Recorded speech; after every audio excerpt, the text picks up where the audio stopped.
Buenas tardes. En primer lugar, pues agradecer la posibilidad y la oportunidad de poder estar hoy aquí, en este mes de junio, dedicado pues muy especialmente al Sagrado Corazón de Jesús, que es el titular de esta parroquia.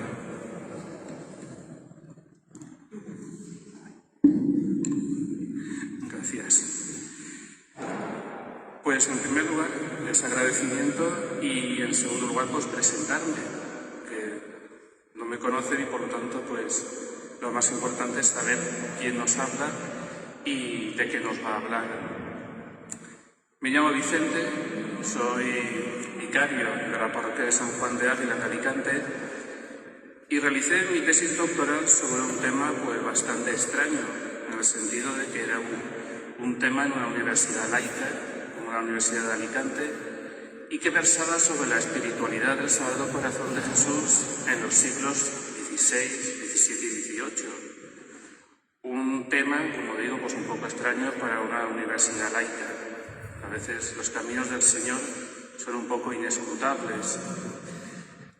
El objeto de esta tesis era pues exponer un poco la relación sobre todo que existió entre la Compañía de Jesús y la devoción al Corazón de Jesús. Tradicionalmente se ha vinculado a los jesuitas esta devoción.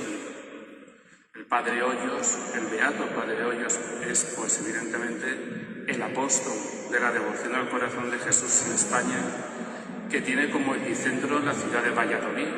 Todos conocemos, al menos por referencia, la existencia de ese gran santuario de la Gran Promesa, en el cual pues el Sagrado Corazón de Jesús manifestó al Padre Hoyos ese especial amor hacia España. Reinaré en España y con más veneración que en otras partes, le dijo el Corazón de Jesús al Padre Hoyos. Este interés, pues evidentemente, supone que uno dedica 4 años de su vida a estudiar pues esta devoción, una devoción también pues personalmente muy querida, en la cual pues me he educado en mi casa. Por lo tanto, coincidió en aquel lugar pues el interés académico con la propia pues formación cristiana de quien realizaba la tesis doctoral. Ciertamente, dar un retiro sobre el Corazón de Jesús es un poco complicado, porque a veces no sabes qué elementos pueden interesar y qué elementos pues pueden no interesar tanto al público oyente. Sin embargo, pues es evidente.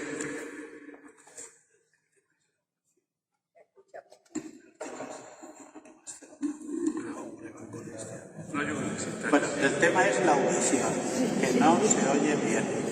¿Es eso? Entonces, procura llevar la voz, o ¿es eso?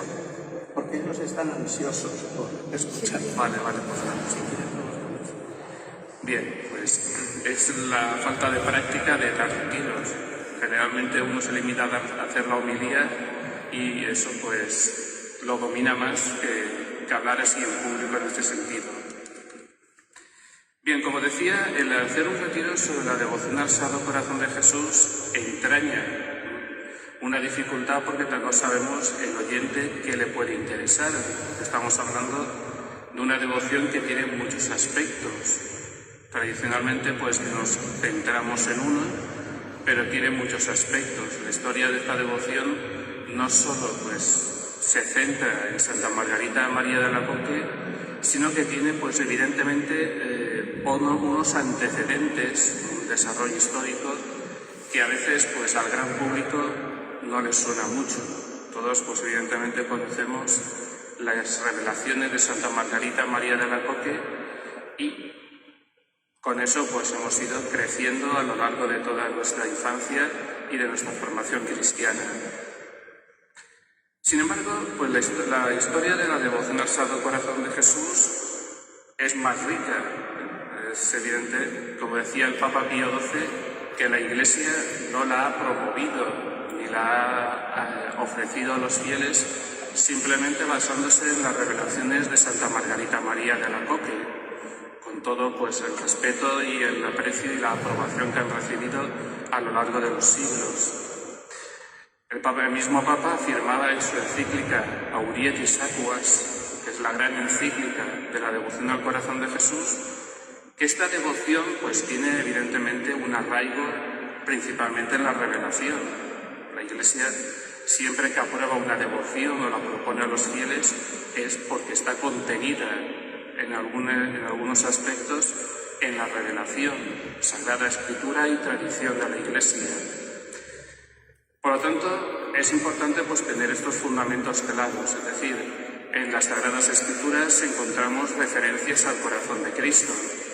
El texto clásico es el episodio de la lanzada, que es el punto de partida de esta devoción, el momento en el cual el soldado traspasa el corazón de Cristo y sale sangre y agua. San Juan lo interpreta desde la perspectiva de los sacramentos.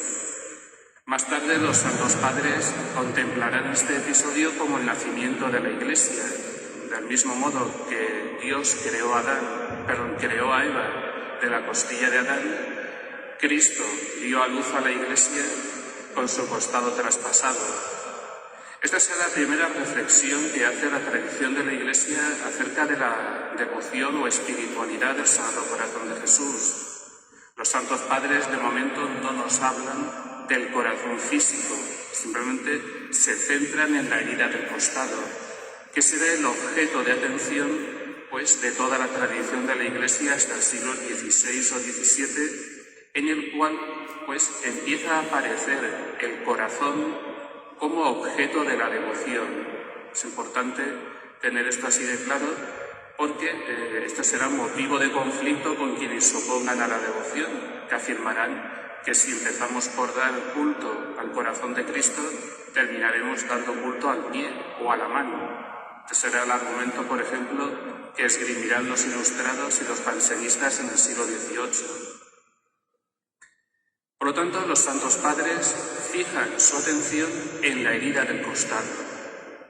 Ese episodio de la lanzada es el punto de partida de la devoción o espiritualidad, mejor dicho. Devoción sería más restrictivo y espiritualidad abarcaría muchos más aspectos del corazón de Jesús. En la Edad Media empieza a haber también un interés por esta espiritualidad. Herederos de los santos padres, pues los grandes autores medievales y los místicos centran su atención también en la herida del costado, a la par que va surgiendo pues una devoción a la humanidad de Cristo, que eso pues va ayudando también a fijarnos en otros elementos. Por ejemplo, la devoción a las 5 llagas surge en esta época. San Francisco de Asís, por ejemplo, es el gran promotor de la devoción a la humanidad de Cristo. No es que anteriormente la humanidad de Cristo no hubiera sido objeto de veneración, pero en este momento pues se hace mucho más especial, dado que San Francisco de Asís pues populariza esa explicación del Evangelio más viva, más cercana, que se refleja, por ejemplo, en el arte, con una representación de Cristo, sobre todo en la cruz, mucho más sufriente que en el románico. En el románico, si hemos visto alguna vez a un crucificado, es totalmente hierático. No hay sangre, no hay expresividad. Es un Cristo, como se llama, Cristo majestad. El románico presenta a Cristo en la cruz como su trono de gloria. Sin embargo, en la Edad Media, sobre todo, como digo, a partir de San Francisco de Asís, la humanidad de Cristo va siendo especialmente objeto de devoción y de reflexión. El arte, por ejemplo, hace más humanas las imágenes de la Virgen y del Señor. Es la época, por ejemplo, en la que Giotto representa ya la Virgen María y al niño con los rasgos más humanos, más cercanos. Y sobre todo, lo que nos interesa es la pasión de Cristo. La pasión se convierte en especial objeto de representación artística y mucho más detallista. Los Cristos van adquiriendo una mayor humanidad, un mayor tremendismo. Llegamos a finales del medievo con esas imágenes de Cristo sufriente, varón de dolores, que nos representan a Cristo azotado, escarnecido, y que manifiestan pues esa evolución en el arte, que es también evolución en la espiritualidad. Tienen especial importancia también en el plano de este desarrollo de la espiritualidad del Sagrado Corazón de Jesús, pues ciertos grupos de místicos y místicas medievales que van preparando poco a poco pues esa eclosión de la espiritualidad del Corazón de Jesús en la edad moderna. Muchos de ellos no nos suenan, más que evidentemente no nos suenan en el sentido de que son muy concretos, los especialistas sí que saben quiénes son, pero todos ellos van a incidir también en un aspecto interesante, que es el amor de Dios ofendido. Hay unos escritos de una mística benedictina, Santa Matilde, en los cuales ya se habla de que Dios está preparando una revelación de su amor en el momento en que se produzca el enfriamiento del mundo. Es decir, cuando llegue el momento en el cual se cumplan las palabras de Cristo, encontrará al Hijo del Hombre fe en la tierra cuando vuelva, aparecerá una devoción, una espiritualidad que recordará de nuevo ese amor de Dios. Esto es importante tenerlo en cuenta, porque cuando aparece la espiritualidad o devoción del Sagrado Corazón de Jesús a través de Santa Margarita María de Alacoque, la Iglesia se debate en una lucha interna entre los jansenistas y los jesuitas, en el sentido de que el jansenismo dará una imagen mucho más radical de Dios, un Dios justiciero, un hombre totalmente que posee una naturaleza corrompida por el pecado original, y que no tiene opción de salvarse o condenarse libremente, sino que está predestinado. Es decir, Dios desde su eternidad predestinaría al hombre a una cosa u otra. Esto evidentemente anula la imagen del amor de Dios, es decir, lo principal de Dios es el respeto a la libertad del hombre por amor. Dios evidentemente nos ama, y porque nos ama nos ha concedido la gracia de la libertad para amarle o rechazarle. Pero como digo, esto pues sucederá en el siglo XVII y XVIII. Es un momento álgido del desarrollo de la devoción al Corazón de Jesús, en este sentido de recalcar el amor que Dios nos tiene. Un amor que se manifiesta muy especialmente en la Eucaristía, que será otro de los puntos de conflicto entre los jesuitas y los jansenistas, como veremos. Por lo tanto, la Edad Media va profundizando en la herida del costado para llegar al interior de Cristo. Es una pena pues no poder tenerlo aquí a mano, pero hay unos sermones de San Bernardo muy hermosos en los cuales compara el costado traspasado de Cristo con el hueco de una peña en el cual se refugian unas palomas. Esa visión que tenemos del corazón de Jesús como el refugio en el cual nos ponemos en las dificultades y en los problemas. Sin embargo, el momento más importante de esta espiritualidad es el siglo XVI. El siglo XVI marca un punto de inflexión porque se dan una serie de condiciones.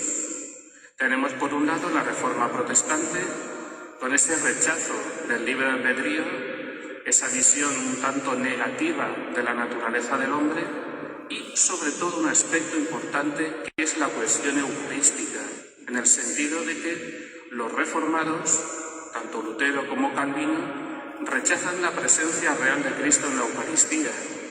Esto será, como todos conocemos, un elemento clave en la espiritualidad del Sagrado Corazón de Jesús. No podemos olvidar que las principales manifestaciones a Santa Margarita María de Alacoque tienen como escenario la exposición del Santísimo Sacramento. El Señor en varias ocasiones le manifiesta el poco amor que ha recibido y aunque recibe por parte de los hombres en el Santísimo Sacramento. Por eso digo que es importante este contexto, este siglo XVI, en el cual pues, serán los elementos que preparan pues, el desarrollo posterior de la devoción al Corazón de Jesús. Un elemento importante también es, por ejemplo, la espiritualidad de la Compañía de Jesús, los jesuitas.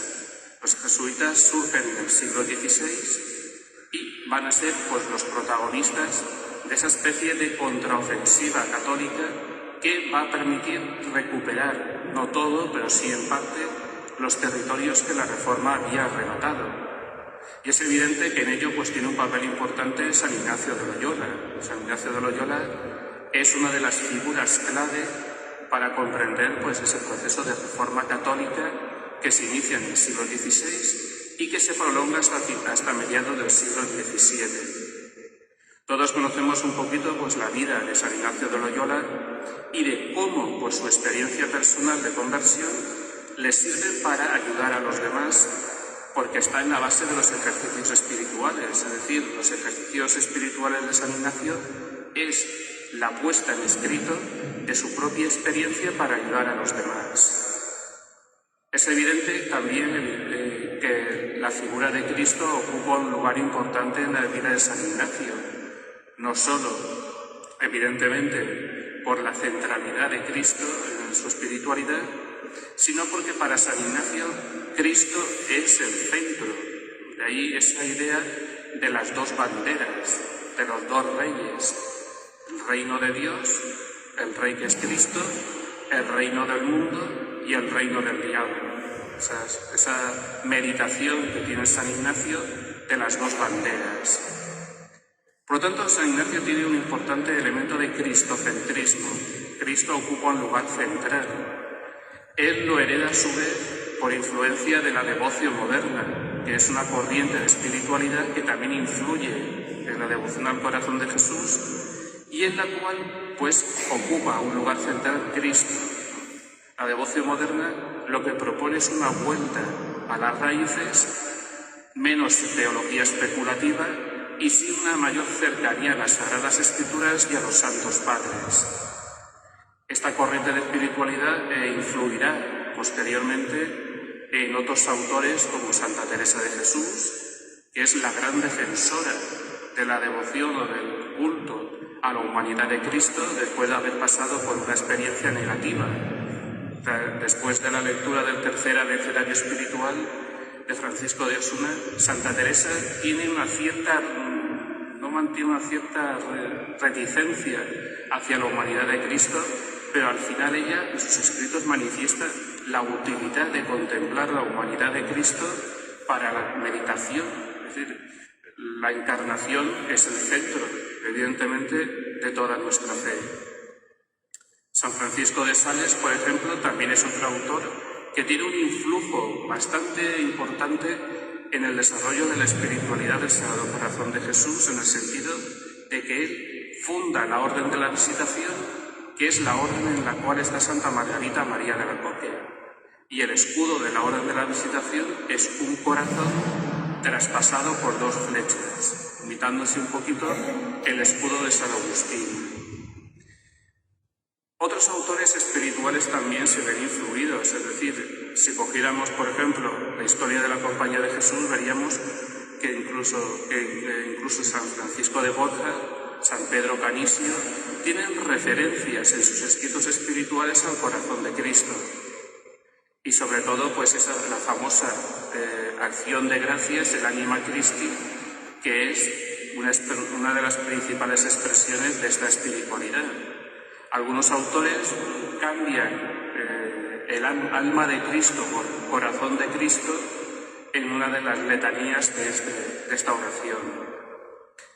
Sin embargo, evidentemente, el punto neurálgico es el siglo XVII, sobre todo en Francia. Es decir, España tiene su momento álgido en la vida espiritual de la Iglesia en el siglo XVI, como el siglo de oro, y Francia lo tiene en el siglo XVII. Pero paradójicamente, el siglo XVII francés bebe mucho de los autores espirituales españoles. De ahí, por ejemplo, la influencia de San Juan de Ávila, Santa Teresa de Jesús, San Juan de la Cruz, en autores como San Francisco de Sales. Es en Francia donde se inicia este movimiento hacia la espiritualidad del corazón de Jesús y de un modo progresivo. Tenemos, por ejemplo, a San Juan Eudes. San Juan Eudes es el primer santo que desarrolla un culto litúrgico al corazón de Jesús y de María. Él unía ambos corazones en una sola devoción. San Juan Eudes fue uno de los grandes reformadores del clero francés y uno de los principales representantes de esta espiritualidad antes de Santa Margarita María de Alacoque. la cual pues también asume muchos elementos de sus predecesores, porque más o menos las lecturas son comunes en muchos sitios, pocos libros para leer y generalmente pues todos los conocen. Ahí tenemos pues por ejemplo la vida de Cristo, de Gaspar del Cartujano, la leyenda dorada de Santiago de la Vorágine. Son obras pues que las han leído pues todas las generaciones de cristianos del siglo XVI y XVII. Pero como digo, es San Juan Eudes el primero que desarrolla el culto litúrgico, que también es un aspecto interesante de esta espiritualidad o devoción al corazón de Jesús, porque damos por supuesto que desde el principio la Iglesia pues aceptó la espiritualidad, el culto, y que hubo una misa y un oficio propio desde un principio, cuando realmente costó mucho que la Iglesia aprobara para toda la Iglesia universal un oficio y una misa. Podemos decir que hasta el pontificado de Pío IX no se extiende a toda la Iglesia católica la fiesta del corazón de Jesús. Estamos hablando de 1848-1878. Estamos allá bastante lejos de Santa Margarita María de Alacoque, que es la primera que pide que se dé un oficio y una misa al Sagrado Corazón de Jesús. Los primeros que lo obtienen son la Iglesia de Polonia. En 1765, Roma concede a la Iglesia polaca el oficio y la misa del Corazón de Jesús. España lo intenta también, pero por cuestiones políticas, a Carlos III, que es enemigo de los jesuitas, no se le concede, o no es que no se le conceda, pero no le muestra interés por recibirla. Por lo tanto, el culto litúrgico es bastante actual. Tiene menos de 2 siglos. Siglo XIX, mediados del XIX, es cuando se concede a toda la Iglesia universal, y León XIII le concede ya la máxima aceptación como fiesta de primera clase, según el modo en que se tenía de clasificar las fiestas en el antiguo rito católico romano. Pero por lo tanto, llegamos al siglo XVII y tenemos a Santa Margarita María de Alacoque. Tal vez Santa Margarita María de Alacoque es, junto al Padre Hoyos, pues una de las figuras más destacadas de esta devoción. Desde su monasterio de la Visitación de Paray-le-Moniel, Santa Margarita María de Alacoque moviliza a todo el mundo para dar a conocer la devoción al Sagrado Corazón de Jesús. Incluso llega a Versalles, incluso llega a enviarle al rey Luis XIV una carta en la cual le pide que borde en las banderas de Francia el corazón de Jesús. Casualmente, la carta tiene fecha de 1689. Si nos damos cuenta, 100 años después estalla la Revolución Francesa, 1789. Esta relación también entre la Revolución de Francia y la devoción al corazón de Jesús es interesante. Sería para mucho más. Pero es interesante en el sentido de que Luis XVI, cuando es depuesto como rey y encerrado en las Tullerías, promete que si es liberado, cosa que no ocurrió evidentemente, consagraría a Francia al Sagrado Corazón de Jesús. No lo hizo porque no pudo, porque fue ejecutado antes, pero vemos esa presencia de la devoción al corazón de Jesús, sobre todo en Francia. Está muy incardinada en la catolicidad francesa. Pero como decía, Santa Margarita María de Alacoque pues es una de las grandes figuras de esta espiritualidad. Todos la hemos bebido de sus escritos, todos conocemos la gran promesa, la perseverancia final a través de la comunión de los 9 primeros viernes de mes, el culto reparador eucarístico que se lo pide Cristo a Santa Margarita, la institución de una fiesta. Es Cristo quien se lo pide a ella y ella es la que moviliza a su confesor, San Claudio de la Colombière, y moviliza también a los que puede para que llegue a Roma esta solicitud. En España tenemos al Padre Hoyos, que en pocos años, casi 11 años de vida que tuvo, de sacerdote quiero decir, movilizó pues a toda la compañía de Jesús de Castilla, incluso llegando hasta el rey Fernando VI. Se sabe que se le envió a Fernando VI unas estampas con la imagen del Sagrado Corazón de Jesús, para interesarle en la causa. En Francia también se sabe, por ejemplo, que en Versalles hay una capilla, en el Palacio de Versalles, con un corazón de Jesús de bronce que fue mandada a construir por la reina, por la esposa de Luis XV, la polaca María Leczinska. Es decir, la devoción al Sagrado Corazón de Jesús tiene también una vinculación con la Casa Borbón, tanto en Francia como en España. Y evidentemente pues es uno de los aspectos, como digo, menos conocidos de esta espiritualidad o de su devoción. Pero probablemente el siglo más importante también es el siglo XVIII, es decir, Santa Margarita María de Alacoque pues tiene su papel en Francia, pero a nosotros en España nos llega la devoción al corazón de Jesús a través del Padre Hoyos, joven sacerdote jesuita vallisoletano, que en pocos años, como he dicho antes, pues consigue movilizar a toda la compañía, a toda la provincia de Castilla en favor de esta devoción. Publica el libro El Tesoro Escondido, que es pues, el primer libro escrito en español, en castellano, sobre la devoción al Sagrado Corazón de Jesús. Es a través del Padre Hoyos y del grupo de jesuitas como esta devoción se extiende por toda España. Aquí, por ejemplo, en nuestra diócesis tenemos dos referentes. Tenemos lo que fue la Tabacalera, que fue Palacio Episcopal, y el Seminario de Orihuela, que tiene en su fachada el escudo con el corazón de Jesús. Los dos edificios tienen esta imagen del corazón de Jesús. Y estamos hablando de 1742 en el caso del Seminario de Orihuela, es decir, muy pronto se extiende en España esta devoción.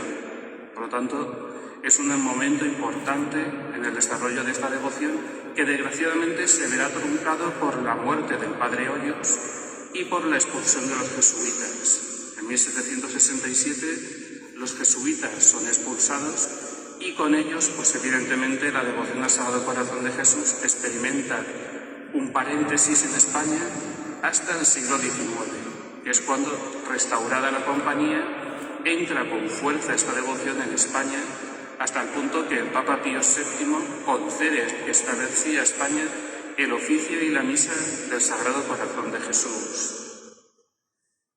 Esto es muy resumidamente, evidentemente, la historia de esta devoción. Podríamos extenderla un poquito al siglo XIX, pero evidentemente yo creo que los elementos más importantes los tenemos en estos siglos, desde los Santos Padres, esa mirada al costado traspasado de Cristo y esa otra mirada ya al corazón físico de Cristo con Santa Margarita María de Alacoque. Es una evolución y por lo tanto vemos que no es una devoción que se haya dado de un solo golpe, sino que ha sufrido un proceso de evolución y se han ido añadiendo elementos distintos.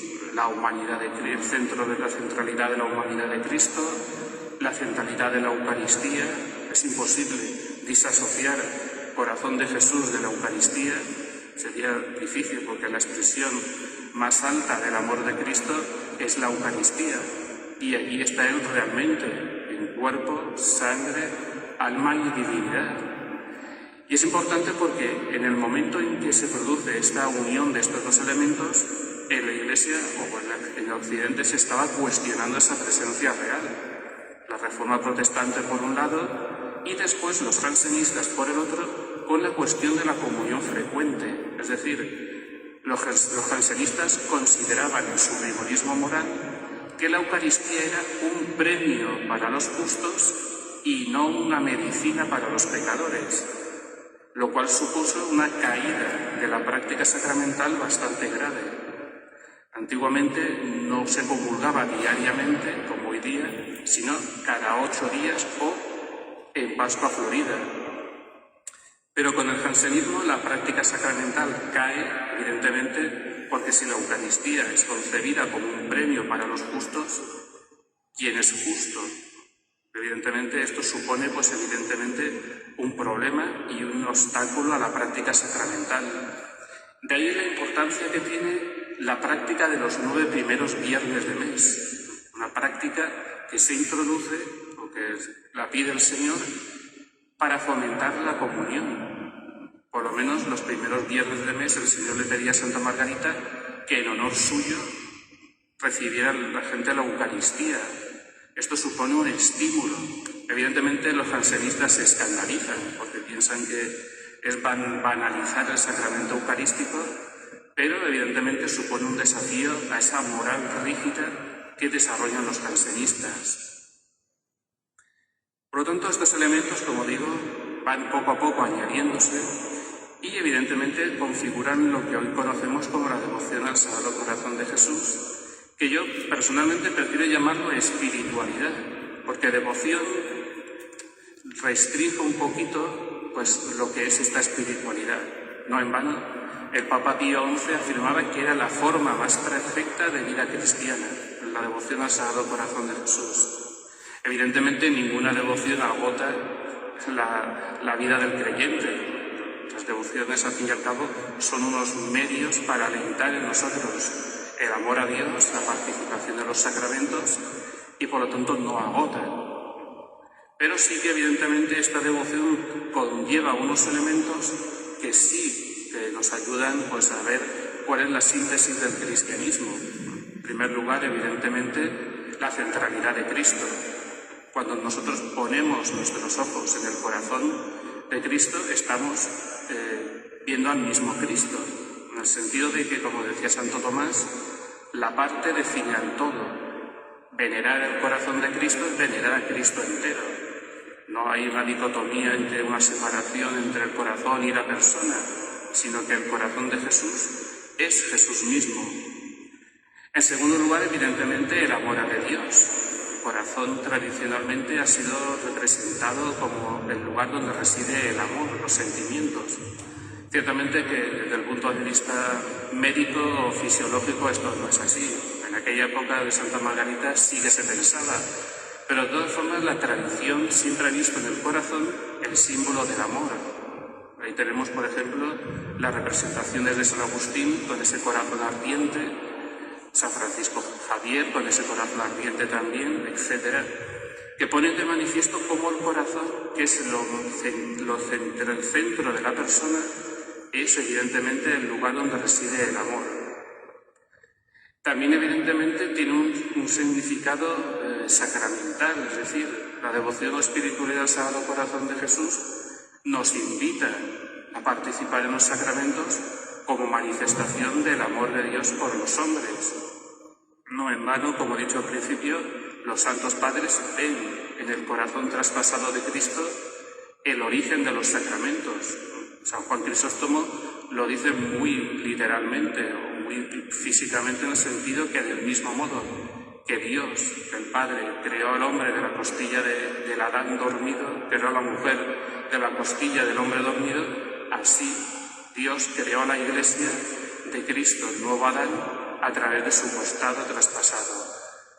Por lo tanto, Cristo, humanidad, amor, sacramentos, también evidentemente tiene un sentido eclesial, es decir, no se puede desvincular la espiritualidad del Sagrado Corazón de Jesús del amor a la Iglesia. Como bien decía Benedicto XVI, de la Iglesia recibimos las Escrituras y en el seno de la Iglesia las interpretamos y las aprendemos. Por eso la espiritualidad del Sagrado Corazón de Jesús nos invita, pues, a amar a la Iglesia con sus virtudes y con sus defectos, recordando siempre pues, ese axioma de que es al mismo tiempo humana y divina. Tiene lo mejor de Dios, pero lo mejor de lo divino y a veces lo peor de los hombres. Pero es ese amor que la Iglesia también siente por Cristo el que hace que esta devoción sea, pues evidentemente, eclesial. Estos serían, pues evidentemente, algunos rasgos característicos de esta espiritualidad.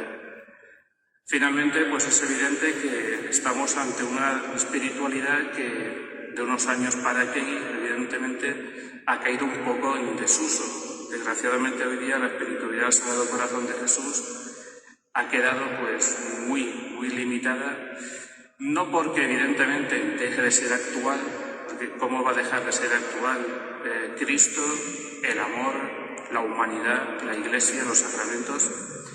Sino que evidentemente a lo mejor sus formas de expresión son lo que a lo mejor ha caído un poco en desuso. A veces se critica esta devoción por el tema de las imágenes del corazón de Jesús, imágenes un poco románticas, heredadas del siglo XIX, del siglo XX, y por lo tanto pues eso parece que no conecta pues con la estética o las aspiraciones espirituales actuales.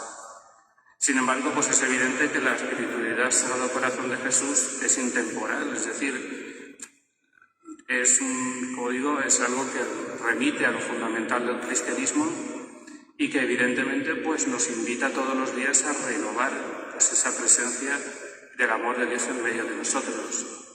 Que a lo mejor las formas de expresión se han quedado un tanto anquilosadas, es probable, pero los gustos estéticos pues dependen de las personas. Una imagen del Sagrado Corazón de Jesús romántica pues puede ser puede motivar a la oración o no. Por eso en los años 60 hubo una evolución. En vez de representar a Cristo con el corazón, simplemente se le representaba con el costado traspasado, en un intento de retomar, pues evidentemente, los orígenes de la patrística de la devoción. Y finalmente, pues quisiera leer un texto de nuestro Papa Emérito Benedicto XVI, que yo creo que resume muy bien todo lo que es la devoción al Sagrado Corazón de Jesús. Una devoción, como hemos visto, muy sintéticamente, tema daría pues evidentemente para varias charlas, que manifiesta pues esa necesidad que tenemos de amar a Cristo y de amar a los demás pues como Cristo nos ha amado. Dice así el Papa Benedicto XVI: el corazón de Jesús es la revelación más impresionante del amor de Dios, un amor en el que Eros y Ágape, lejos de contraponerse, se iluminan mutuamente. En la cruz, Dios mismo mendiga el amor de su criatura. Él tiene sed del amor de cada uno de nosotros. No es de extrañar que entre los santos muchos hayan encontrado en el corazón de Jesús la expresión más conmovedora de este misterio de amor. En verdad, solo el amor en el que se unen el don gratuito de uno mismo y el deseo apasionado de reciprocidad infunde un gozo tan intenso que convierte incluso en leves los sacrificios más duros. La respuesta que el Señor desea ardientemente de nosotros es ante todo que aceptemos su amor y nos dejemos atraer por él. Aceptar su amor, sin embargo, no es suficiente.